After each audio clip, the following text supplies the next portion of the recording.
to see how to. Uh,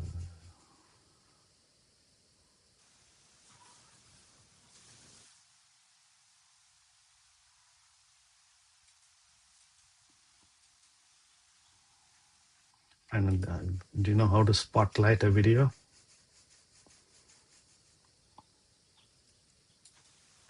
I forget now, but I wonder if it's in one of those little dots next to. The name? Yeah. Yes. That's fine. I'll just use it as a pin video for now. See what happens.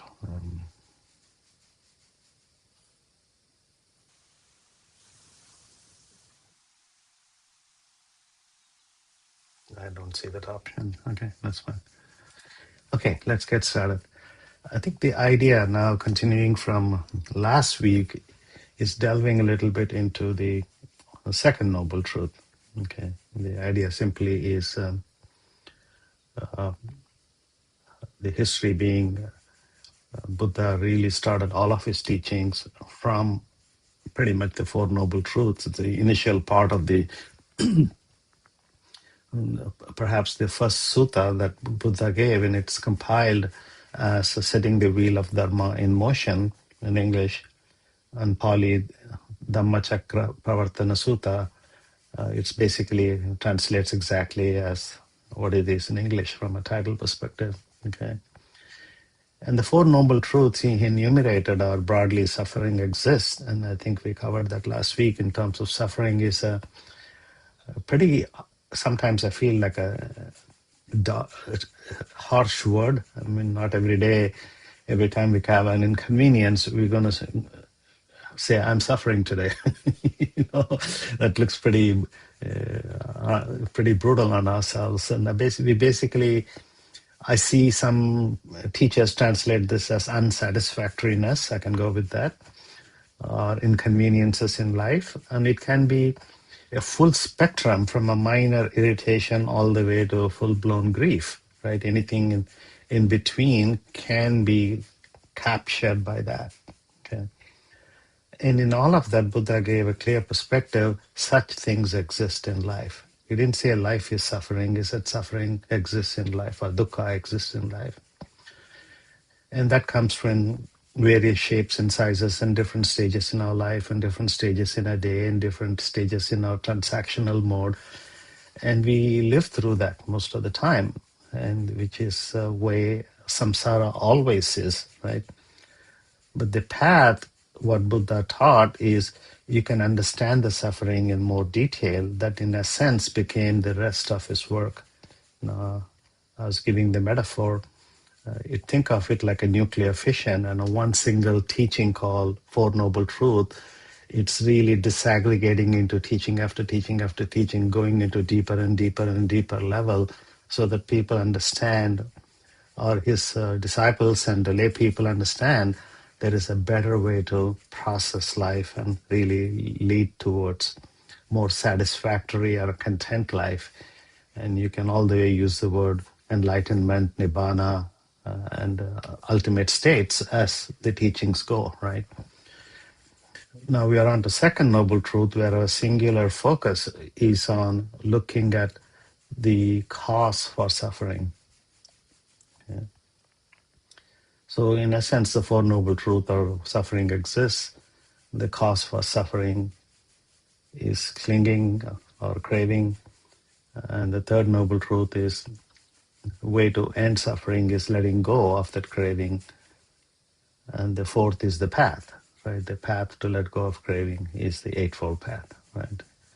So what we call craving or clinging, in a simple sense, it's wanting with a certain amount of energy or a stronger sense of attachment. Okay, sometimes it's subconscious for us. Sometimes it's more conscious or more explicit. I really, really, really need this, right? And when we make that such minds, we basically are may not be thinking about all the consequences we as people or groups of people are willing to make. Okay? It could be Or there is another aspect, not wanting equally fits the same profile. Today, in the political sense, a big chunk of the country don't like what they see. They don't want to see this way. They don't want, there's a lot of energy into it. And what happens in our mind is if you pay that energy we're using a volition, there is a risk of that turning into hatred in a deeper sense of negative energy. And if we cross that line, it is disruptive to our own inner self. Right? That's a little bit intuitive for us to grasp. If a deeper sense of hatred means I'm not taking care of myself or something, it manifests at the body level and the mind level. And very much the same thing happens on the craving side. When we crave for something, as if there is no end to it, there is something that we lose sight of the broader consequences. And that's where the mindfulness concept comes in. So this notion of understanding the craving became important thing for Buddha to teach. Adjust my windows here, right? So the Buddha basically said the second noble truth really defines the origin of suffering. Okay, and the way I want to describe it is it identifies the driving force behind our dissatisfaction and therefore why we crave. Okay, or we become thirsty for certain things. Okay? And the word thirst in Pali language is tanha, T-A-N-H-A, and that word comes up in many times in place of craving, right? And in a way, Buddha defined the second noble truth is not just craving for the sake of craving, but he pointed directly to a mechanism inside our mind that binds it, the tendency to grasp, cling, fixate on what it wants or seeks to avoid. I want this, I don't want this, which basically means the rest of your actions, starting with thought is an action by itself, will follow that tendency or that force, right? And for us as meditators, whether we are a beginner or we are experienced, it really doesn't matter. It's a powerful lens for understanding the intensity and the persistence of this attachment or clinging in everyday life. Okay. We're not talking about a simple desire. Okay, we're trying to get not merely wanting something. It's a mental and emotional entanglement that truly arises when that wanting becomes rigid, compulsive, or even self-centered.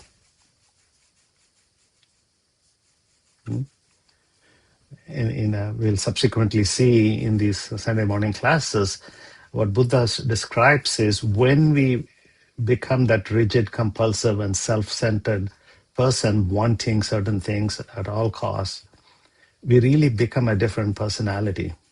It changes our very existence, right? And this could be because we are craving for a sensory pleasure, craving for an identity or a status, or I want to get a promotion, or craving for an escape from reality, right? And basically, I want to avoid this at all cost. I don't want to deal with this, right?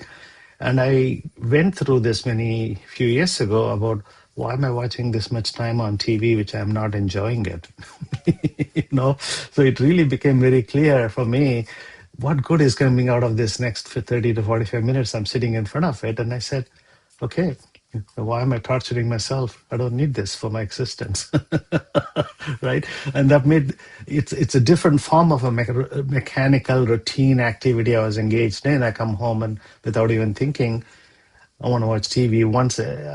I'm not even thinking when I turn the TV on back then.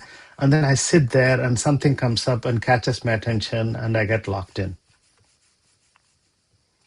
I don't know where it is leading, but I'm locked in, right? And this is where I noticed my mind's energy becoming constricted. And we often get caught, this is where Buddha highlights this, When we are in that second noble truth clinging mode, we act as if nothing else matters except fulfilling that one thing. Either it's fulfilling a desire or eliminating the discomfort.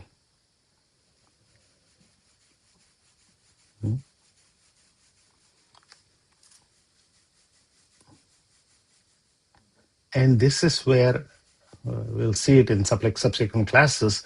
When craving intensifies, one of the side activity is our mind is constantly working on that, justifying it. The mind becomes justifier, rationalizes it, and really doubles down why that craving is essential for our existence, sustenance. You can come up with any term in between. So the mind automatically morphs, evolves, modifies, whatever verb you want to use, and becomes that justifier.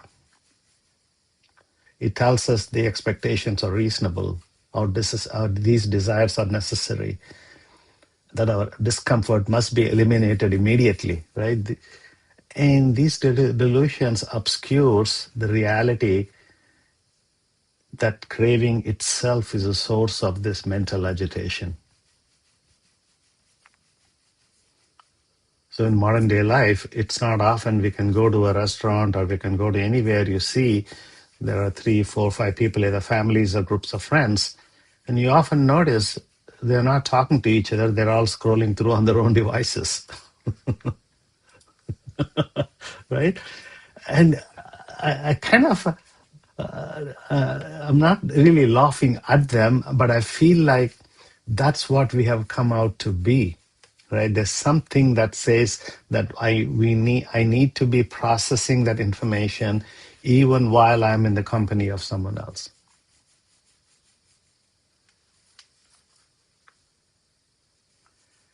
And this, if you kind of step back from this, from device scrolling to the broader perspective, right? Our culture encourages the belief the fulfillment is tied to achievement, a purchase, or an experience. If we don't map fulfillment on achievement, purchase, or experience, we feel like we are not being effective, right? But in the process, we seldom pay attention. It's not one craving, it's really a cascade of cravings with one craving leading to the other. And this is why the second noble truth is not simply understanding that craving exists or our goal is to reduce craving, but truly get behind it and really grasp the fact this is understanding of the nature of our life.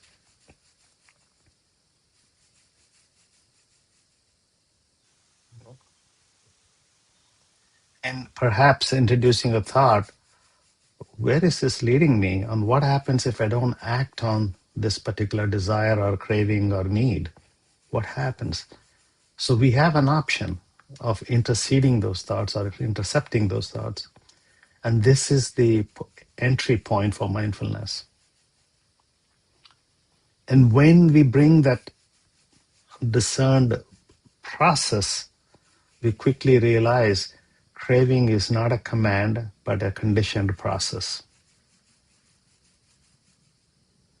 And if you notice it, it arises perhaps, it intensifies perhaps at certain point, and eventually it'll pass away. But what we are doing in that process is we are staying firm not to construct using our mind through justification or other mechanisms.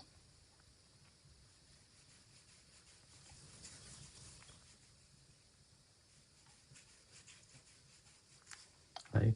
So it's almost like I shared this last week with this thing. I don't know if you can see this. My teacher Gil Fransal says, if we hold something, if we hold it like this all the time, this is not going to be relaxing for us, right? And if we hold things gently, we have much, I'll put it in the Zoom, much easier way of getting through our day-to-day lives. So it's not, I'm not saying we shouldn't have any desires. I'm not saying we shouldn't have any wants, but how we want them, how we hold on to desires is what the second noble truth is all about. Yeah.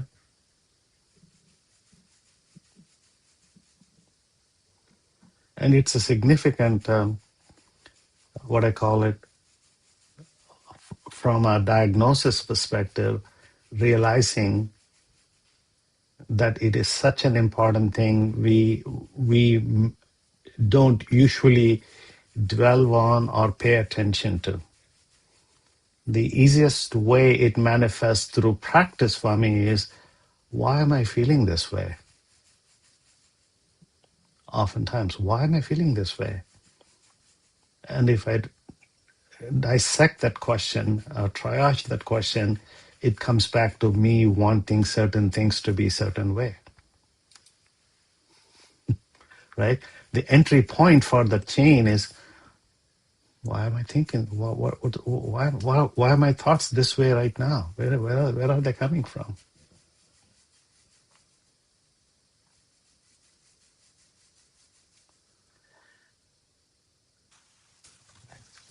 So even in meditation sit, right? It's whether you are a beginner or experienced meditator, it doesn't matter. A stream of thoughts continues to come into the practice. They unfold on their own. No one plans for the thoughts, but thoughts do come, right? So one point to reflect on, where did we notice craving or aversion in our experience? Perhaps a desire for quiet, a desire to push thoughts away or pull to follow certain breathing patterns. Why is this dynamic of one thing pushing away happening in the meditation sit, right? And the antidote to this, what Buddha taught, is just notice, that is a thought. That is a breath.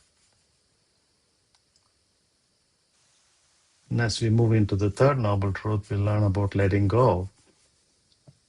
And perhaps that's where our agency comes in, about ability to make choice. The randomness of thoughts, that it's foolish to think we can control them, manage them, steer them. Of course, we do get thoughts that we can do all of it, which is, I guess, parts of us. But on the other hand, if we first acknowledge all of it, and this thought says I should push this thought away, and this thought says I should crave or I should attach myself to the breath, all those mechanisms, we can loosen it and hold it much more lightly and just observe this thinking happening. I have my agency and I can make a choice using the agency and bring my attention to the breath.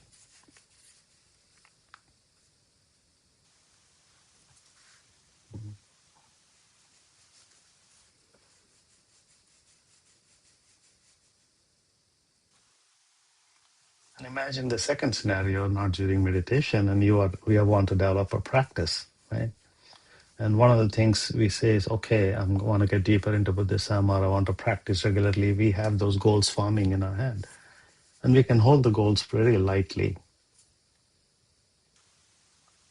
And we get certain, oh, wow, it's this evening, and I haven't really meditated all day today. And when intention to practice arises, but it's not acted on, there's a sense of evaluation that forms in our mind. Hmm? And second noble truth is asking implicitly, what we get as a result of the second noble truth is, why are we evaluating ourselves?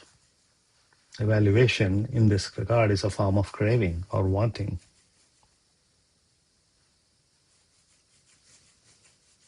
Hmm? And so these are the things we can reflect on and use the metaphor of holding it lightly and respond to them. Okay, I haven't meditated today. I'll see if I can find a few minutes. My teacher tells me, Ram, just remember there are no shoulds in Buddhism. I needed to hear that from him at one point in my life, right? Because I have for a long time, I felt like I had a spreadsheet or a Microsoft Excel etched into my brain. Right, I'm stuck in a cell, one row, some column, until I get full satisfaction from that cell. I'm not moving on to the next cell. And that's what conditionality is all about. And they will get the third noble truth when we talk about letting it go. And that's where that part happens. Okay.